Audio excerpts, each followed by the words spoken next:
يا مساء الفل والهنا، معاكم مطبخ جيهان زهران. واخيرا كده يعني ايه، عرفت اصور شويه كويس.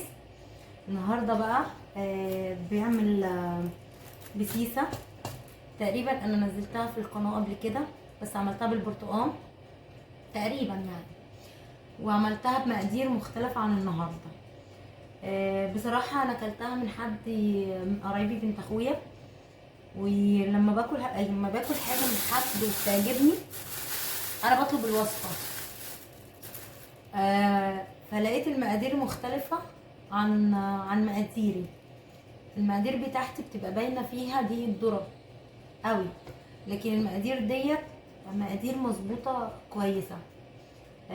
دلوقتي انا عامله معانا معايره دقيق دقيق الذره كوبايه ونص، ودقيق ابيض كوبايه ونص، ومعايا هنا السكر كوبايه ونص، ومعايا نص. هي كانت عامله هي اساسي البسيسه زيت، الاساس بتاعها زيت. بس هي قالت لي حطي نص سمنه ونص زيت، يبقى كوبايه. وطبعا معروف كوبايه اللبن، واربع بيضات، من 4 بيضات ل5 بيضات، ما تقولوش عن كده. طبعا انا بحط على الوش سمسم، وبناخد بيكنج باودر او كيك شيف وفانيليا، وهاخد معلقه او سنه، يعني ربع المعلقه بيكربونات الصوديوم، اللي هو بيتحط في العرقسوس. طبعا عارفين كلنا العرقسوس. بس قبل ما نبدا بقى نقول بسم الله الرحمن الرحيم ونبدا معانا، ويا رب ما تلخبطش في اي حاجه. هضيف البيض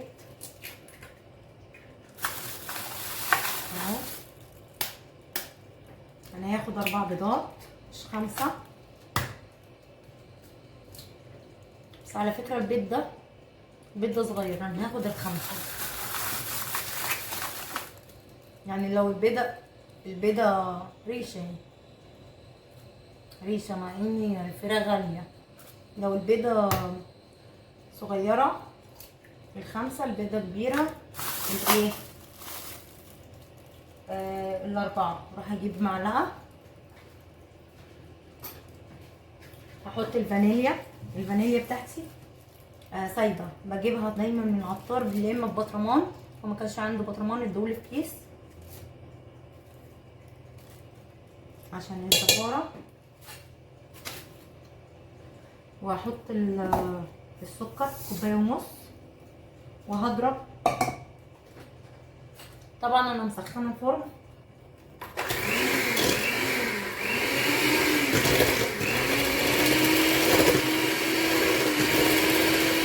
نضرب كويس السكر لحد ما يدوب.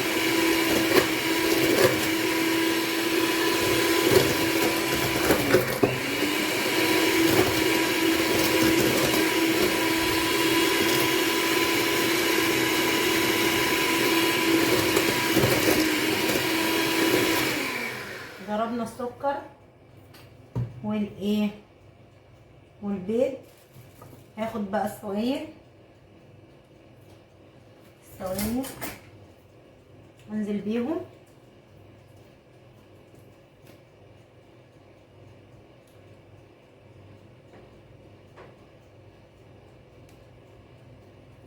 نزلنا بيهم كده.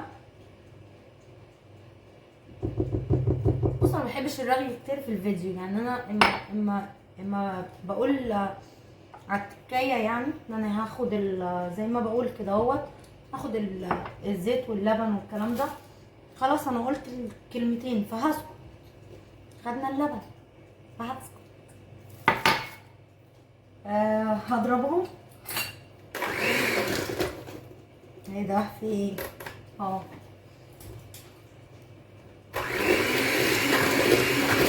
نضربهم كويس.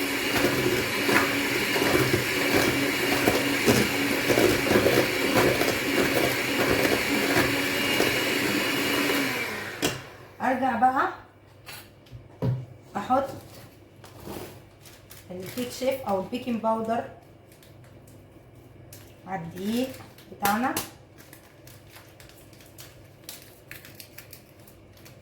عشان تتفتح لي. معاكس معايا زي ما الدنيا معاكسه مع الناس كلها. هننزل كده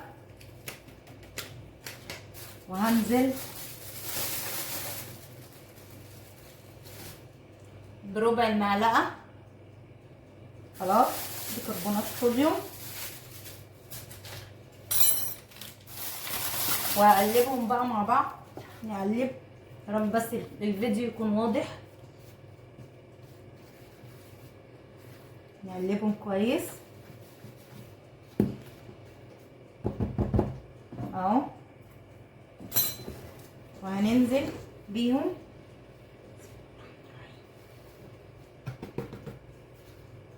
ونقلبهم نضربهم.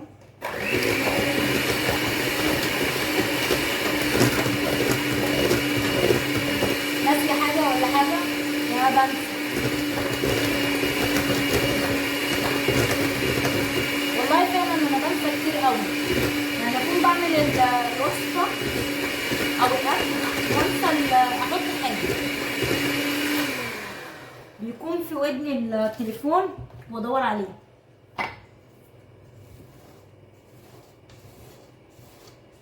ناخد الجوانب كده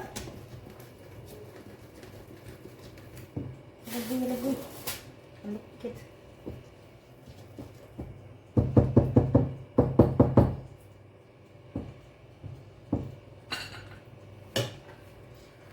طبعا هندهن الصينيه زيت.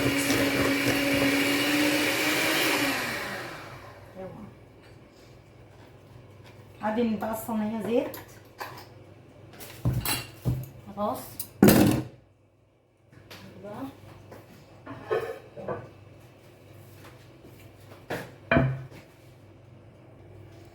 طبعا ايه دهنين الصينيه قلنا زيت. وقبل ما ننزل ناسيه حاجه؟ مش ناسيه صح؟ الحمد لله.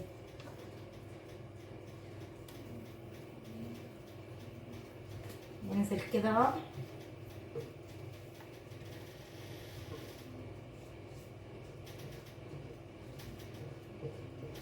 اهو.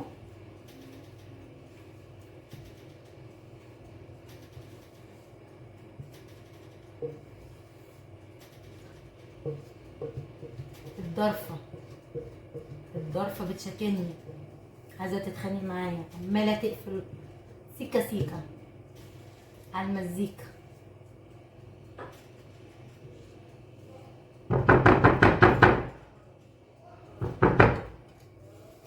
مش هسيب والله ما هسيبكم اهو. ماشي نظبط بس كده ونرش بقى ايه شوية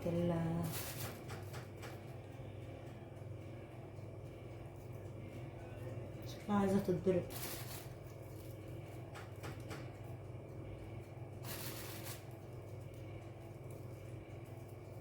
هندخلها بقى الفرن.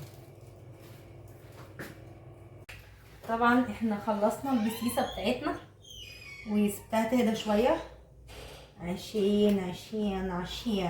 عشان يقطعها.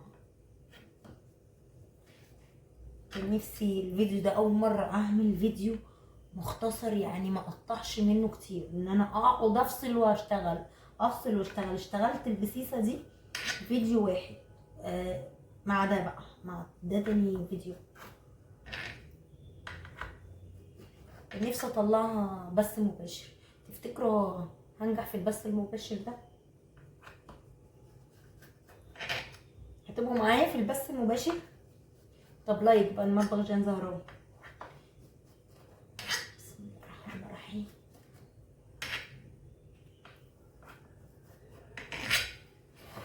ونقطعها من النص كده. دي كبيرة دي كبيرة، دي قطعة كبيرة، دي قطعة كبيرة.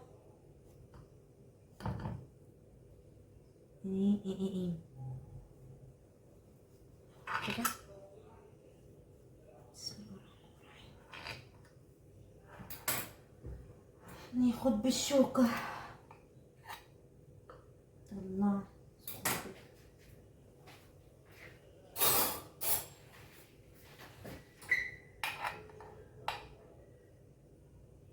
سخنة قوي، عايزة تهدى.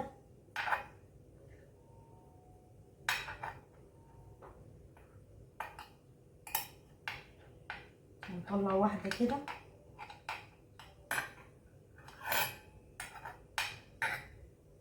شكلها بقى سخنة عايزة ياكل. طبعا احنا ايه الصبح هنشرب معاها ايه كوباية شاي بلبن. التسوية عملتها شوية، خدتها 10 دقايق من تحت، بعدين قفلت التسوية من فوق الفرن من فوق، خليت من تحت بس شغال 10 دقايق، وبعد كده بعد 10 دقايق فتحت فوق وتحت. وبعدين الفرن البوتاجاز العادي دي فرولت او سخنة. فرن البوتاجاز العادي بنسوي ايه من الرف النص، اي حاجة من رف النص، حلويات وكده، ونار متوسطة.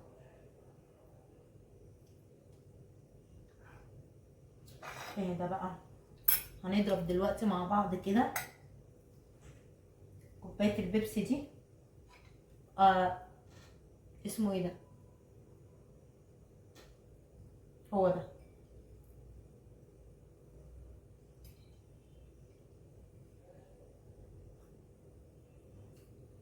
جربوها والله هتعجبكم، وقولوا لي ايه رأيكم،